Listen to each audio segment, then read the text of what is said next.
There are many things in this world that I question, and I would like the opportunity to ask God why they even exist or happen.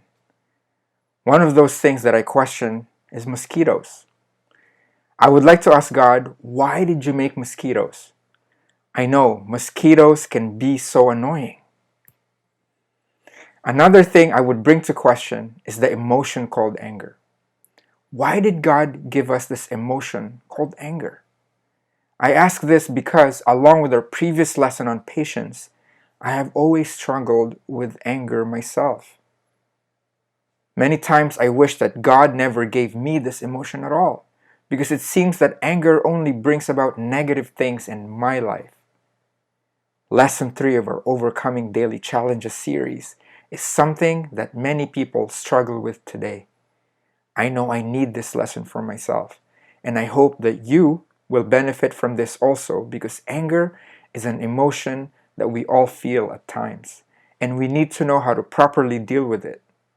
In this lesson, we will look into what God's Word says about anger and how we can control it so we can use it to our own benefit. The title of this lesson is Controlling Anger. But before we seek to control anger, let us first allow God's Word to equip us with knowledge about our subject at hand. Let us take a look at a few Bible passages on the subject of anger. Let's start with something that we all probably know because of our own personal experience with our own anger or dealing with angry people. Proverbs chapter 15 verse 18 tells us that a hot-tempered person stirs up conflict, but the one who is patient calms a quarrel. This verse tells us about the danger in not controlling our anger. We become the opposite of a peacemaker. I know I have been guilty of this myself. If you struggle with anger, you can relate. But stick around until the end of this lesson. God is gracious and merciful and is bigger than any challenge that we will face in life, including anger. We will see soon enough what God tells us in order to contain our anger. The next verse we will look into is Proverbs chapter 14, verse 17. A quick-tempered man acts foolishly, and a man of wicked intentions is hated. What foolish things do we do out of anger? From my own experience, I say and do things that I will regret later. Many people who are angry tend to use foul language and overly exaggerated words to express their feelings. Out of anger, people tend to think illogically, which explains their irrational behavior. This is why we are told in James chapter 1 verse 20 that human anger does not produce the righteousness that God desires. This verse leads us to look to God for help as we seek to control our anger. We need to lay aside our human anger and adopt a godly attitude towards anger in order for us to use this emotion as God had originally intended. So why did God give us anger? God gave us anger and many other emotions such as fear and sadness as tools that help facilitate our lives. It could be difficult to grasp that concept, but God gave us anger for a good reason. We are commanded in Romans chapter 12 verse 9 to hate what is evil, cling to what is good. Anger is the facility or tool that God has given us to shun evil. When bad things happen, we get angry. Anger is our cue that something bad has happened or is currently happening.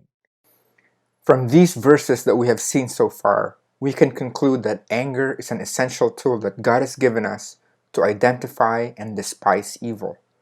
But if not controlled, anger will bring much trouble in our life. So we have determined that anger is not necessarily a bad thing. But let's be honest here. Why does my world turn upside down when I'm angry? Why do I do and say bad things out of anger that further complicate my situation? This now leads us to our main question. How do I control my anger? We will now look into 3 Bible passages that give us a good foundation on controlling anger. In Ephesians chapter 4 verse 26, we read, "Be angry and do not sin. Do not let the sun go down on your wrath, nor give place to the devil. We are told here that it's okay to be angry.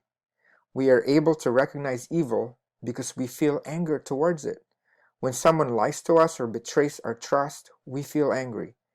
Our anger alerts us that something bad is being done. However, we cannot give the devil a foothold while we are angry.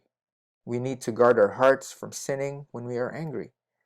When someone lies to us or betrays us, our human anger may compel us to yell, resort to physical violence, retaliate, or maybe even hold a grudge.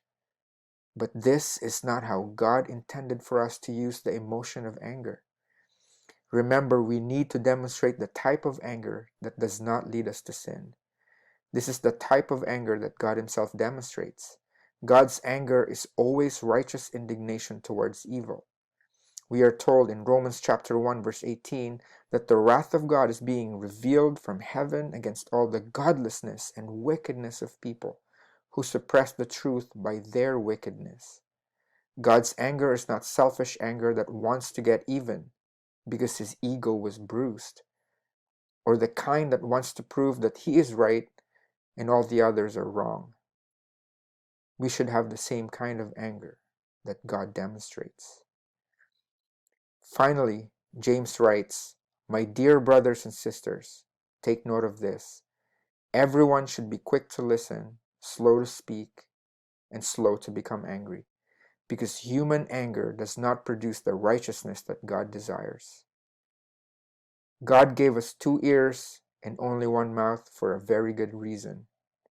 Let us listen more and talk less, especially when bad things happen that cause us to be angry.